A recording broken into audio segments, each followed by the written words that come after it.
The Vikings were some of the fiercest warriors of all time, and a select few carried the ultimate weapon, a sword nearly 1,000 years ahead of its time, built by a mysterious craftsman from a material unknown to rivals for centuries. The sword was known as the Ulfberht. The swords were far better than any other swords made before or since in Europe. The secrets behind its design, creation, and use have been lost. But now, the world's largest steel company and a modern-day blacksmith divine its mysteries and bring the Ulfberht back to life. To do it right, it is the most complicated thing I know how to make. And it's that challenge that drives me. A millennium after its time of glory, discover the secrets of the Viking sword. Right now, on this Nova National Geographic special.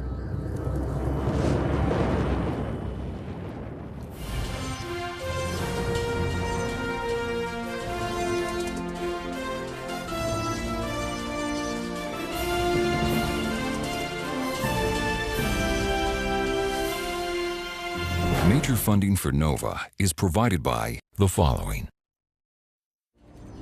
The David H. Koch Fund for Science, supporting NOVA and promoting public understanding of science. Discovering new knowledge. HHMI. And the Corporation for Public Broadcasting and viewers like you. Thank you. Additional funding from Lockheed Martin, inspiring tomorrow's engineers and technologists.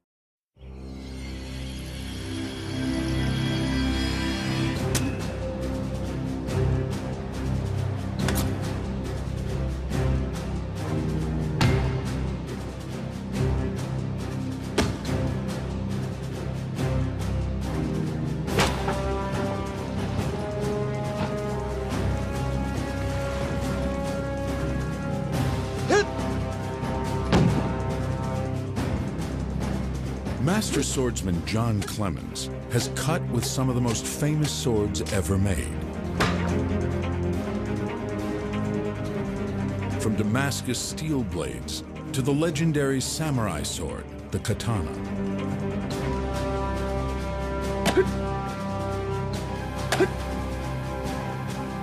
Forged by master craftsmen from the 14th century onward, the samurai sword is renowned for its elegantly curved blade and impressive cutting ability. I think the katana is a beautiful weapon. It's a fine weapon. It slices, it cuts, it thrusts, it dices, it makes julienne fries. It's wonderful. But it has been exaggerated. Exaggerated because sharpness alone is not enough. So you see demonstrations of a sharp sword like this cutting material all the time, and you think it's impressive because, ooh, look what it does. But that's really not that impressive, and here's why. This is a wide medieval bastard sword, and this one's blunt. It's got no real edge to it, no edge sharpness. But watch what I'm gonna do with it.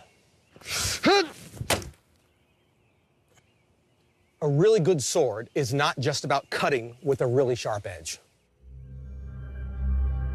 Strength, flexibility, weight, and shape all determine how well a blade meets the combat challenges of its time and whether it's a superior sword. Many great swords are famous, but there's one few have ever heard of that was perfectly designed for its day. They were a luxury, rare and expensive. It was the Rolls-Royce of the swords. Produced only from about 800 to 1000 AD, this Viking sword was made from a pure steel, not seen again in Europe for nearly 1,000 years. This high-tech weapon of its time was inscribed with the mysterious word, Ulfberht. Carried by only a few elite warriors, the Ulfberht represented the perfect marriage of form and function in the chaos that was a Viking battle.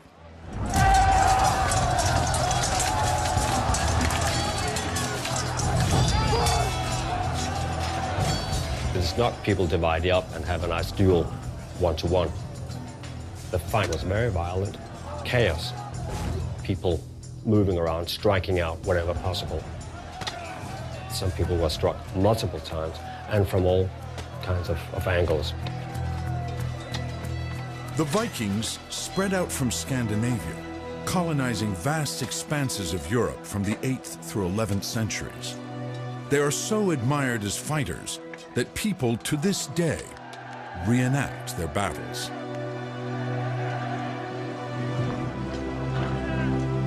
In Viking times, most men fought with axes and spears, but those who could afford it used swords for close combat. The Ulfberht's combination of strength, lightness, and flexibility was an advantage. The swords were far better than any other swords made before or since in Europe. And these must have been extraordinarily valuable to their contemporaries because of their properties. Thousands of Viking swords have been found, most discovered in rivers or excavated from Viking burials across Scandinavia and Northern Europe. But only 171 have been identified as Ulfberht's. The swords as they are today, it's very hard to see that this was actually a state-of-the-art weapon. Buried for centuries, only corroded skeletons of the once glorious blades remain. They don't look very much today, but in their time. The Ulfbert was the weapon of the upper strata. You would certainly notice a person carrying a weapon like this. This would be a very precious, very beautiful object, and a deadly one too, obviously. The secret of the Ulfberht's construction has been lost for nearly 1,000 years. But can a modern-day blacksmith recapture that technology and bring this remarkable sword back to life? To do it right, it is the most complicated thing I know how to make. And it's that challenge that drives me. I don't need a sword, but I have to make them. Not because I can't do anything else, but because I can't do anything else. In northern Wisconsin, Rick Furr is starting out on the task of a lifetime. He's one of the few people on the planet who has the skills to unravel the mystery of how the Ulfberht was made. I'm drawing a full-scale paper model of the sword blade that I'm going to try to recreate. This Ulfberht inlaid sword was popular about 1,000 years ago, and nobody has made a recreation metallurgically accurate since then. I hope to figure out if I can recreate accurately how these blades would have been made back then. There are mysteries about everything related to the making of the Ulfberht. These were, to a large extent, secrets.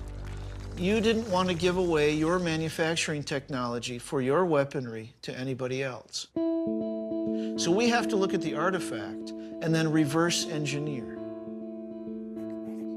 Sometimes it's a matter of removing a 32nd of an inch here or adding it there, or subtleties that you don't think matter that can in fact make a huge difference in how the blade performs.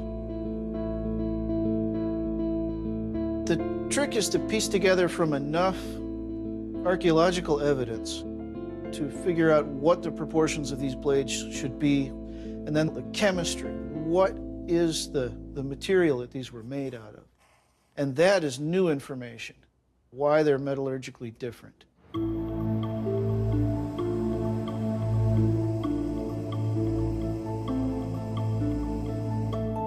In London, one of the world's leading experts on historic steel weaponry, Alan Williams, recently made a discovery about the Ulfberht that shocked scientists and sword makers alike.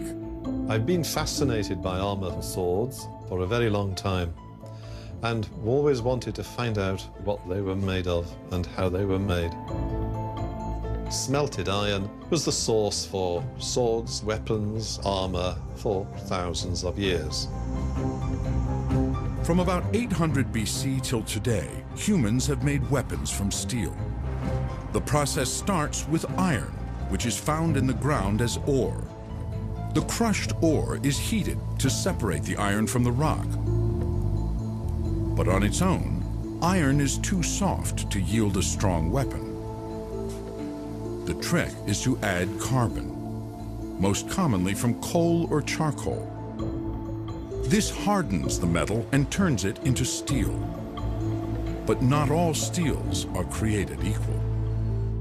First, Williams examines a sample encased in acrylic from a typical Viking Age sword. Not only does it have low carbon, it has impurities, known as slag, that weaken it further. Medieval iron is both soft and brittle.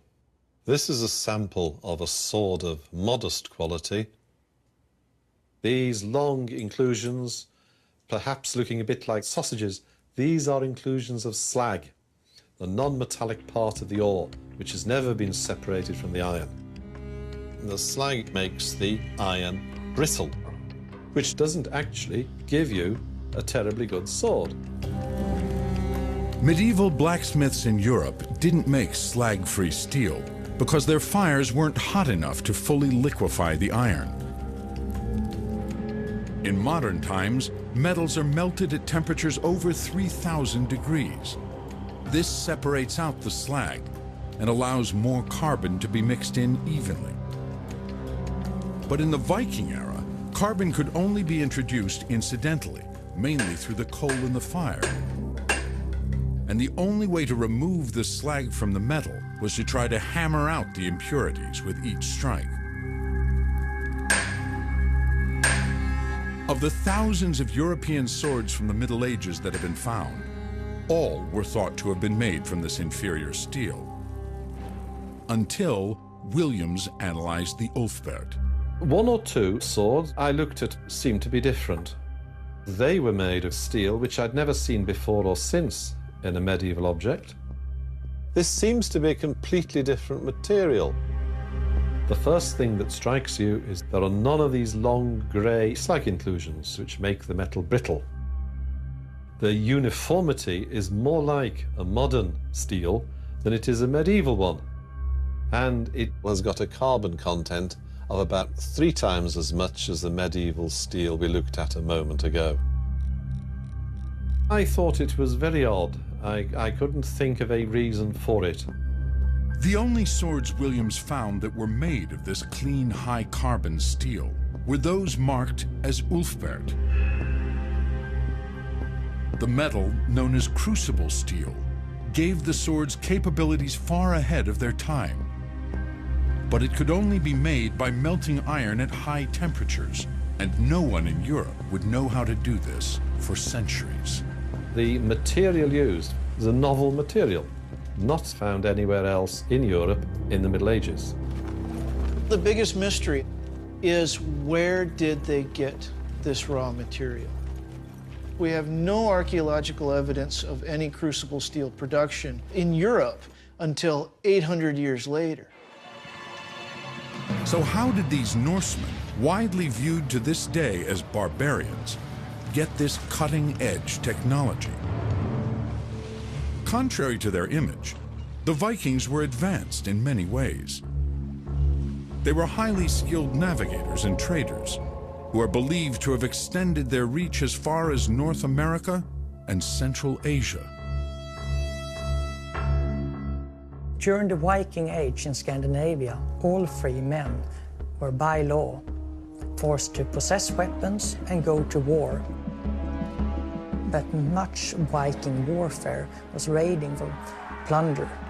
Many Vikings were pagans who worshipped their weapons and even believed a sword could help a warrior enter heaven. The warriors would come to a special place called Valhalla, where they would have feasts and fighting in warrior paradise. The only way to get to Valhalla was to be a warrior and die in battle, with your sword in your hand. The sagas tell stories about the swords, how powerful they were. Many of the swords had personal names, sometimes that are connected to, for instance, a bear or a wolf. By giving it a name, you also incorporate the power of your ancestor or somebody very strong into the sword.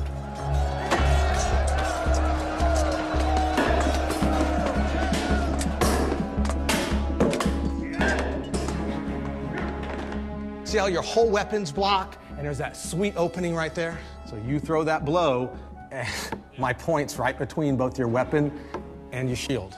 According to John Clemens, in the arms race of the day, blades rarely touched each other directly. Instead, they pounded against armor and shields as fighters tried to go for the kill.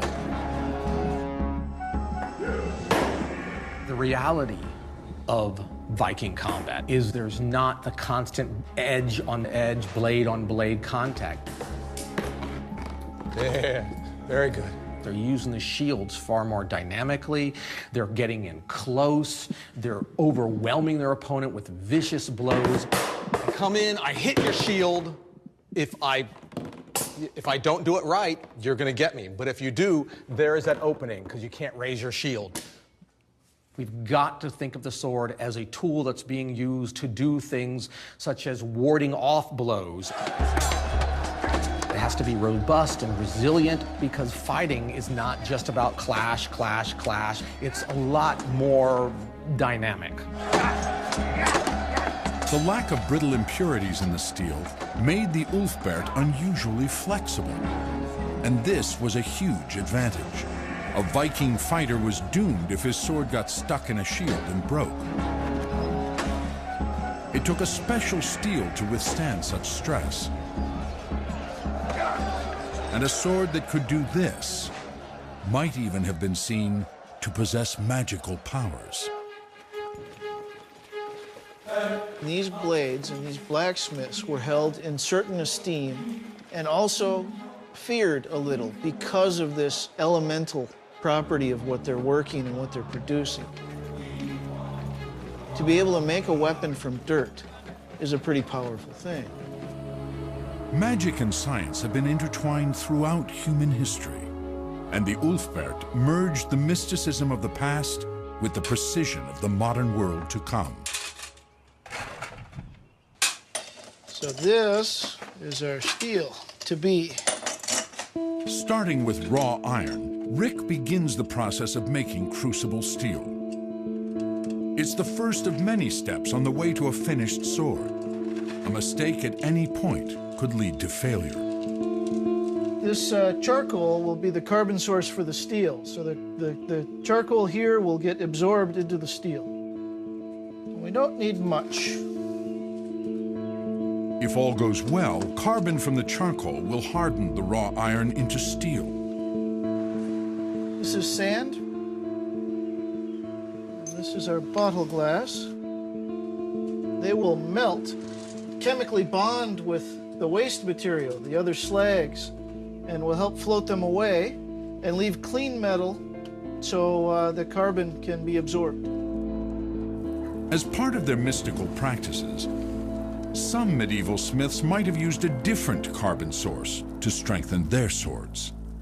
You can also use bone, burnt bone, together with coal in hardening the steel, right? Assume now that you're using burnt bones, even from your ancestor, or from a bear, or something like that.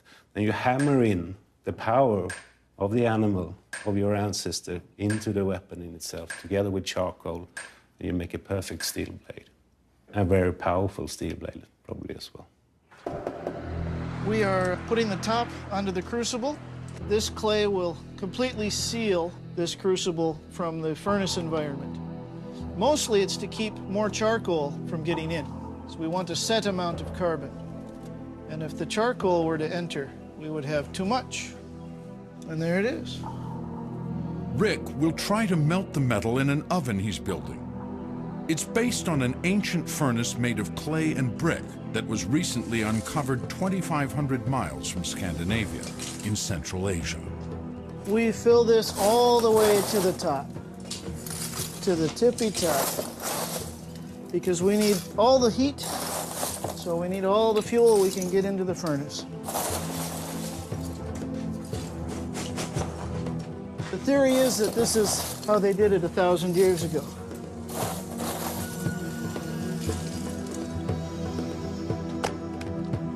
Charcoal will burn hot enough to melt steel. The trick is to get it contained in such a way that you can deliver that heat long enough for the material to melt inside the crucible.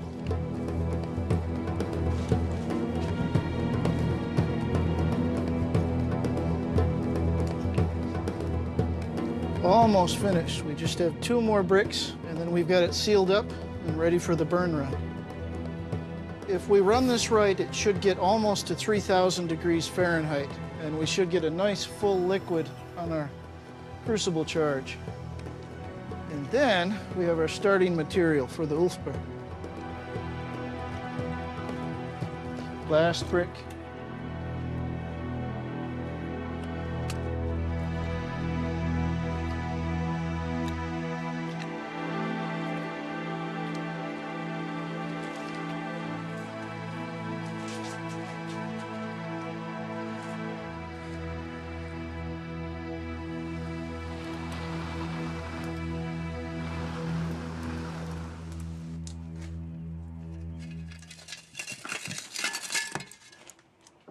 Closed at the top and vented from the side, this oven traps more heat than other European furnaces of the time.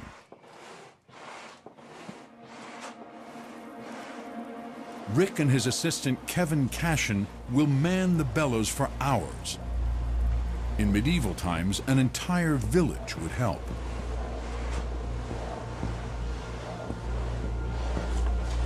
The ingredients need to reach nearly 3,000 degrees for the slag to separate from the liquefied steel. Even the smallest fracture in the crucible, the container holding the steel, could derail the entire process. We're hoping that if we run it right, we're going to end up with a crucible steel ingot. But the idea of actually doing all of these steps and putting it into one piece of metal is daunting, because at absolutely every stage you can have a fatal error. The Vikings didn't invent crucible steel. In fact, there's no evidence that anyone in Europe knew how to make it until the Industrial Revolution in the 18th century. But for more than 500 years before the Ulfberg, warriors elsewhere had been fighting with crucible steel weapons. Swordsmiths across Central Asia produced some of the greatest swords of all time, known as Damascus steel blades. Curiously, they were made from materials similar to the Ulfberg. Damascus steel is a separate class of crucible steel, which is similar in chemical composition. But the crucible steel was cooled very slowly, so the iron formed large crystals. And with careful forging, these large crystals form a surface pattern on the blade.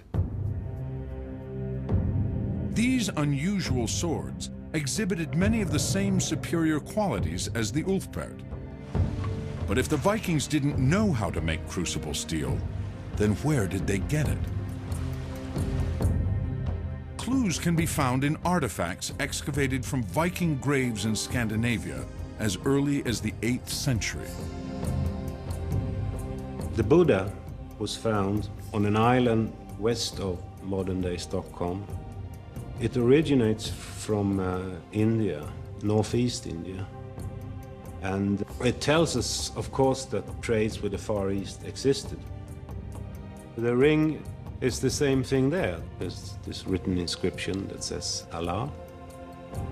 Thousands of artifacts from the East have been uncovered from Viking graves.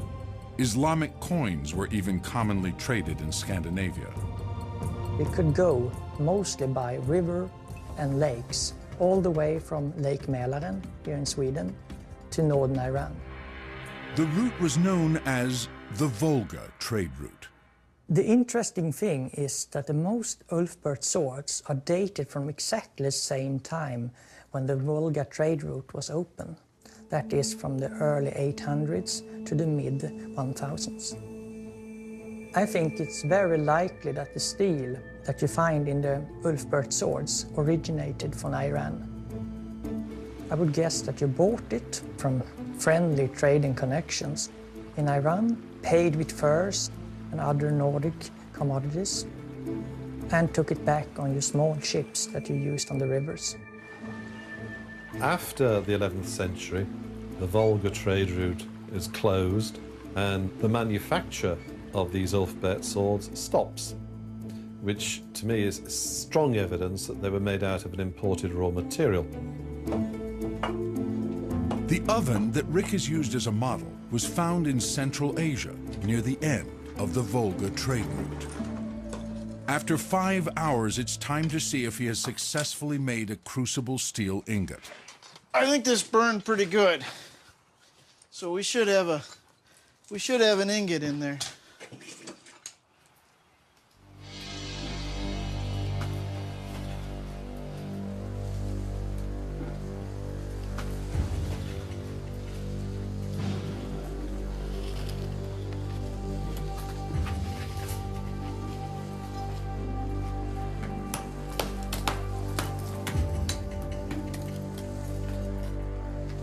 Most of the impurities have separated from the steel and been absorbed by the sand and glass that fall off with the crucible. It seems like we have a good ingot. Let's see if we can turn it into a good Ulfberht blade. This single piece of steel will make the entire blade. The absence of lava-like sparks suggests he's created slag-free, pure steel. But the artistry comes in working the hard carbon-rich metal. This part, this initial breakdown, is terrible. You have to be very gentle with it, or you can crack it. Crucible steel is difficult to work because as it cools, the iron atoms form interlocking crystalline structures called dendrites that look like frost patterns on a window. The carbon in crucible steel makes the areas around the dendrites rigid and hard to forge. It's solidified into this dendritic tree, and it doesn't want to be anything else. So you're hitting it, and it's kind of all nestled together. What you have to do is just nudge it, and slowly it breaks down. And after that, you really start to enjoy it. It will take 8 hours of pounding just to form the ingot into a bar. 2 more. It's breaking down quite nicely, so now we'll start forming it out into a longer bar and draw the sword from there. But it's looking real good. To test how good it really is, Rick will send a small piece of the crucible steel he's made with his ancient recipe to the largest steel company in the world. ArcelorMittal produces nearly 100 million tons of steel a year. 1 out of 5 cars in the world contains its metal.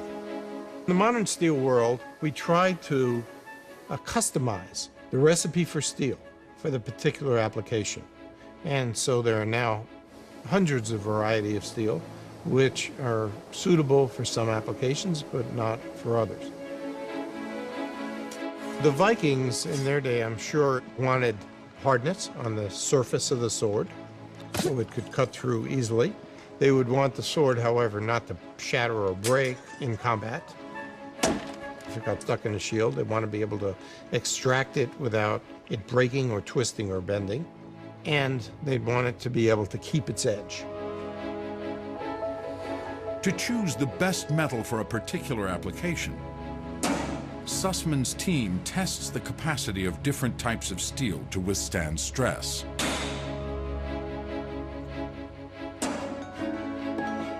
Today, they'll pit Rick's crucible steel against the typical European metal of the time. As the Vikings raided their way across Europe, this inferior iron is what an Ulfberht would most likely have met in battle.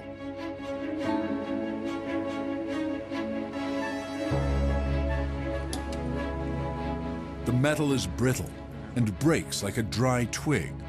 Would have been very inferior sword because it could have shattered in action.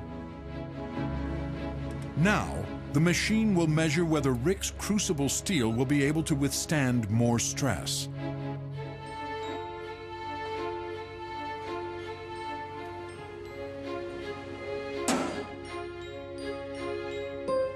The crucible steel that we were given had actually very nice characteristics for a sword, which you want to have good strength, but also not shatter in action.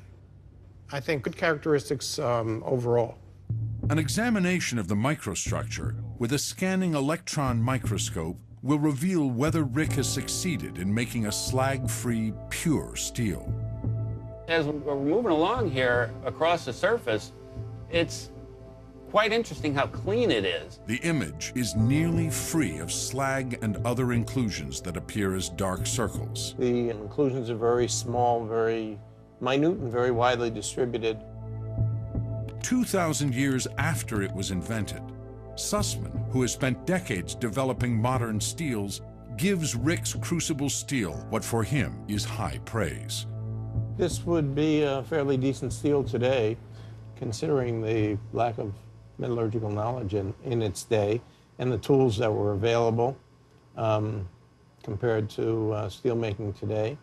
It's not bad. After 11 hours of pounding, Rick has transformed his piece of crucible steel into a blade. We have the blade profiled, and now we're going to start refining the tip to its final shape. So now it's going to start looking like a sword. It's no longer a bar of steel. It's going to start to take on its final shape. Light. Rick's sword will eventually be more pointed, like all Ulfberts. One more. Light. The swords of the Norse tended to be swords that are designed to get through the mail armor that they're wearing, the chain-linked armor. And that requires a different point and a different cross-sectional geometry. They changed the way their swords were shaped to facilitate thrusting through that mail.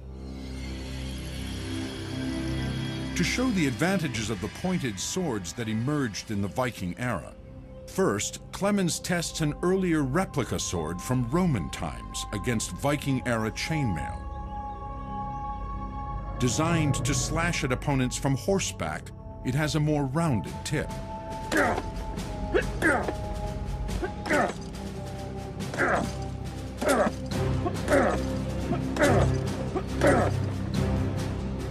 I don't think a single ring was deformed, split, popped, or in any way damaged.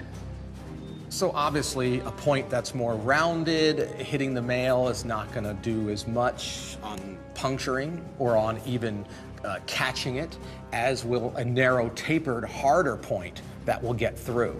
So this Viking era blade, it has a slight taper to the point.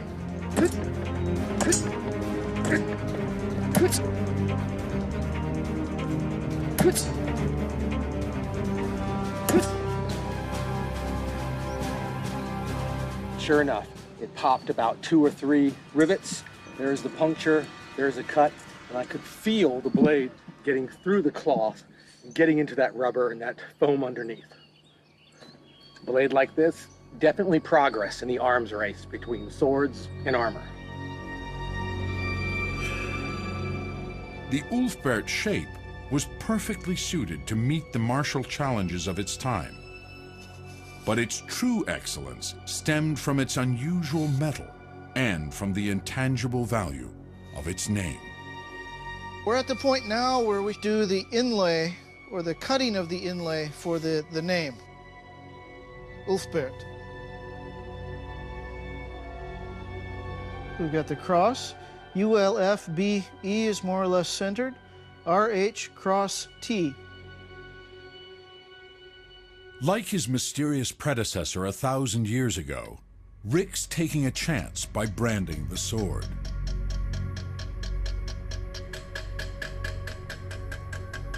There is some argument that the cuts actually weaken the blade, so if I do this wrong, I'll have to start over from the beginning. As one might see here, that is the B in Ulfbert, and as you can see, it stands out from the rest of the sword. If you look closely, you can see that some parts of the lettering are actually starting to come off because it's been through a hard time in both in the earth and through the burials. But this is a very highly skilled craftsman doing this. It's not very easy to do that. This is one of the many make or break points in this sword manufacture because we have to cut the name just right and inlay the contrasting iron letter into the crucible steel blade. So I'll carve it with a few chisels, and then we'll inset the twisted iron inlay.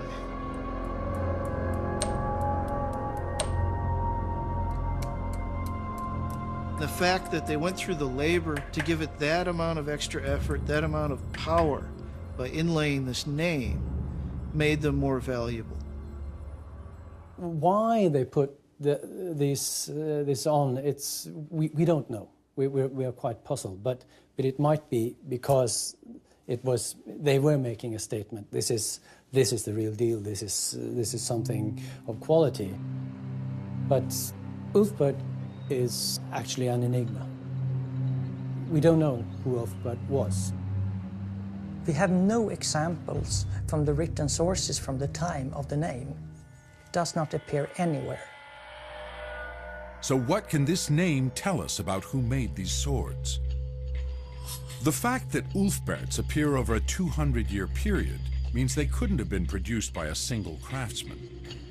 But the name seems to be Frankish, from a medieval empire that included France and Germany, and the signature holds an important clue. There's actually a small cross in front of the name, and an ordinary people would not put a cross in front of their name. During the Middle Ages, the Roman Catholic Church dominated the Frankish Empire and more.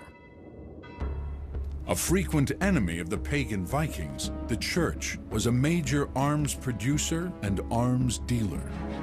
The Greek cross before a signature was only used by bishops and abbots. And so the signature tells us that it was either a bishop's name or an abbot's name, or maybe even the name of a monastery.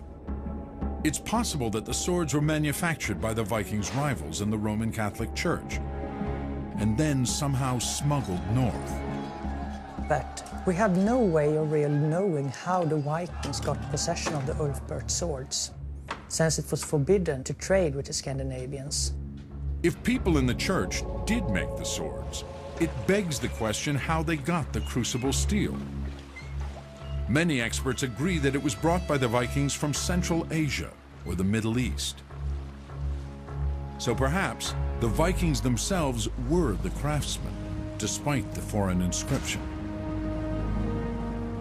There are lots of reasons why a Scandinavian might have used a foreign word and used the cross. It might have been magic. It might have been copying symbols from the disappeared Roman Empire. It might have been simply because somebody thought they liked the name, like putting the name Apple on a computer. There are dozens of possible reasons why the makers of these swords could have used the Frankish name Ulfbert. So if you look at this mystery, this enigma of this person, Ulfbert, who he was, what kind of position he had, it might not ever be solved.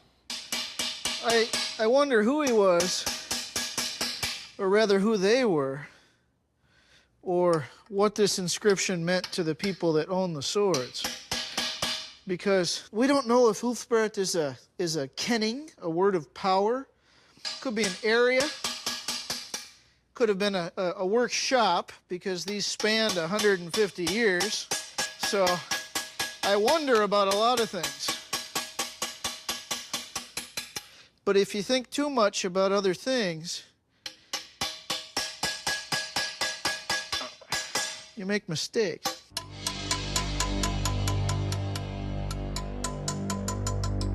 Whoever or whatever Ulfbert may have been, The inlaid lettering helped reassure customers they were buying from a master craftsman. That looks all right. Let's set it. Give me one good hit.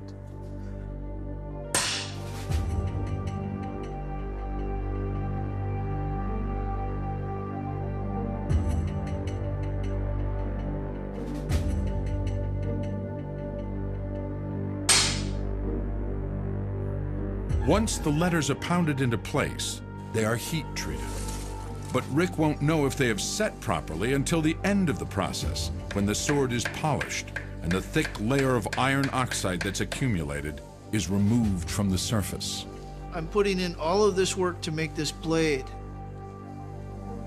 And if it does work, you still have hours and hours of polishing to verify that all the work you did up to that point actually made a good sword. And that the letters exist.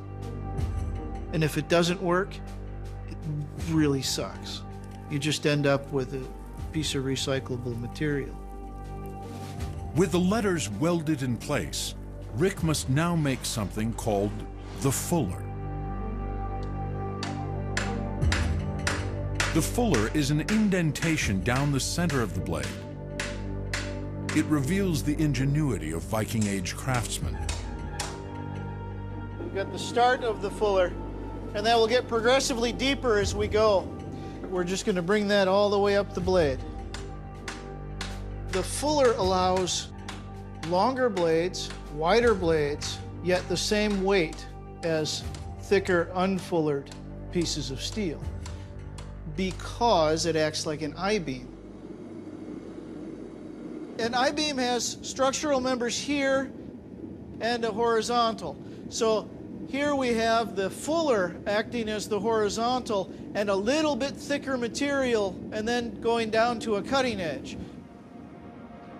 So you have the minimal amount of material to give you the maximum amount of strength. So in this time period, the blades are getting longer and longer and longer, but the weight remains about the same. A completed sword weighs about 2 pounds, a little bit less. About like a baseball bat. Swords weigh about what a baseball bat weighs. The fuller made longer blades lighter. You're fighting for your life. You need to use every opportunity you can to strike. Some of these Viking swords are heavy. You just don't move like the Three Musketeers easily. It takes some force to wield the sword. And having done a full stroke, you need to swing it back up. If a fighter didn't get his sword up fast enough to strike an opponent, he might not get another chance. These victims of a Viking attack, found in a mass grave in southern Greenland, all show clear evidence of blows to the head. In a forensic context, what we're looking at is the velocity and the weight of the swords. If we take this skull here, we can see a very clear, marked cut edge. This is where the weapon struck, and it actually managed to cut through quite a lot of the skull before finally some of the bone here was crushed, and then the sword was taken out. And this blow would certainly have been deadly. When a warrior was killed in violent combat, the living often took precautions to avoid his wrath in the afterlife. If you bend the sword, you also destroy the power of the sword, right? And you bury it together with the person that owned it. And in that way, you made sure that the powers of the weapon were buried as well and killed as well. Hundreds of swords, which were heated and then bent, have been unearthed from Viking graves. If you took a sword off an enemy, you would make damn sure that he didn't come back in the afterlife and bother you with the sword. So it's sort of a ritual killing of the sword too. Rick is heating his sword for another purpose. He has reached the riskiest part of the entire process, It's called the quench. The quench is where it's really born. Just a piece of metal until it comes out of the quench. The goal of the quench is to harden the sword by heating, then rapidly cooling it. We know now that this affects the atomic structure of the metal. According to legend, ancient blacksmiths cooled their swords with anything from water to dragon's blood. But Rick will use oil. He'll quench the sword when the blade glows a consistent dull orange. Up until the last few minutes, all the prior work can be destroyed. This one has so much technology going into it, so much time. If it breaks in the quench, I'm going to be absolutely gutted. It's uncertain whether the makers of the original Ulfberts quenched their swords. But Rick believes they did, and thinks it offers final proof of a blacksmith's mastery over the metal. I'm in love with the steel. This very primal interaction with this raw material that's largely unforgiving. And even if you treat it right, absolutely everything can go wrong. We're coming up nice. The quench will make the blade hard, but it can also crack the sword. A ping is the audible sound of the steel cracking. So we hear it as a tink or a ping, and that means that somewhere along that blade, it is cracked, and you need to start over. I think we're about there. We'll know within about 10 seconds of the quench if we got a good sword or not. I think we're going to go for a quench, like maybe right now.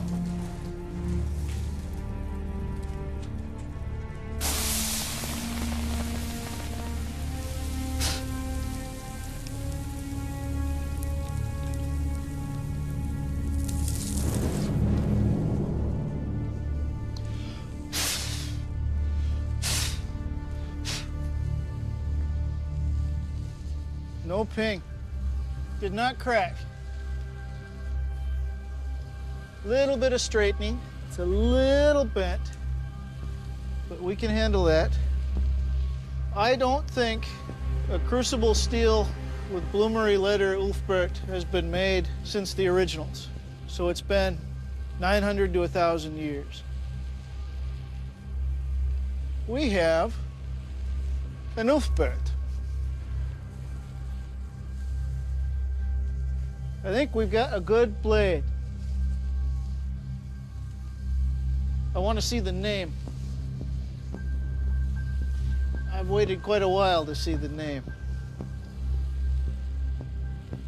The name will remain hidden until the sword cools and Rick can polish it. But after 1,000 years, the mysterious Ulfbert inscription has one more secret to reveal. As of today, Alan Williams has examined 44 Ulfberts across 5 countries and has made one final discovery. Some swords have the name Ulfbert spelt cross U-L-F-B-E-R-H cross T, and some have them spelt H-T cross. Those that were spelt H cross T had the very high carbon steel, whereas the swords which had the Ulfbert name spelt differently were made with much lower carbon steel, much inferior steel. These must have been copies. Of the 44 Ulfberts that Williams has examined, 33 are not made of crucible steel. And you can see here the R, the H, T, and the last cross. They're contemporary fakes, of course. They were made at the same time by people trying to cash in on the reputation of Ulfbert. They were probably made by illiterate craftsmen for illiterate customers. It's the Armani or the Gucci or whatever, or the Porsche. so you want to copy the brand. To the unsuspecting buyer, it appears to be the genuine Ulfbert, but there's a much greater chance of it snapping which is, of course, extremely embarrassing in battle. Rick's sword is made from crucible steel and bears the inscription of a genuine Ulfbert, Cross T. But before his sword can truly be called an Ulfbert, he must see if the inlaid name has survived the process. After tempering or reheating the sword a final time to keep it from becoming too brittle, he begins to polish. It can take a few days of rubbing, but all handwork to get these cleaned up and looking like people assume swords look.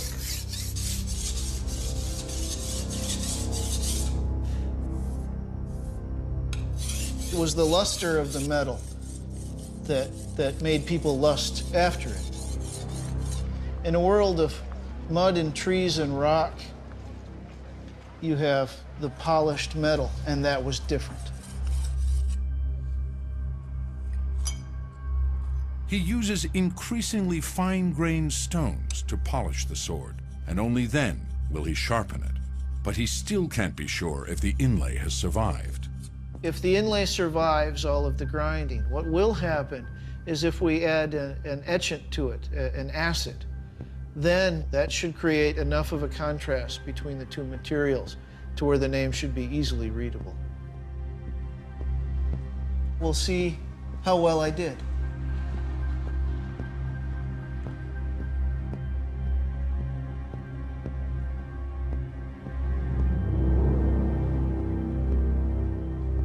The cross, U-L-F-B-E-R-H, cross T. Looks really good. It was a good inlay. It's going to be a fine sword. I think it's worthy of the name. Worthy of the name Ulfbert.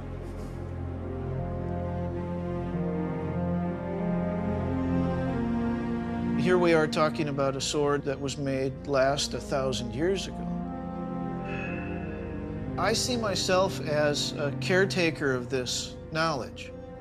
I can't make a blade better than this. It represents my entire skill set as it sits now, sitting there in a 2-pound chunk of steel.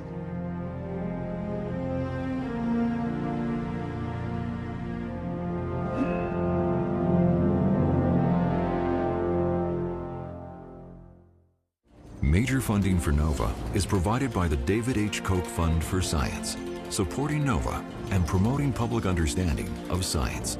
And discovering new knowledge.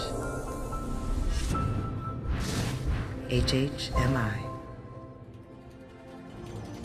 And the Corporation for Public Broadcasting and viewers like you. Thank you. Additional funding from Lockheed Martin, inspiring tomorrow's engineers and technologists. The exploration continues on NOVA's website, where you can watch this and other NOVA programs. See expert interviews, interactives, video extras, and more. Follow NOVA on Facebook and Twitter, and find us online at pbs.org/NOVA.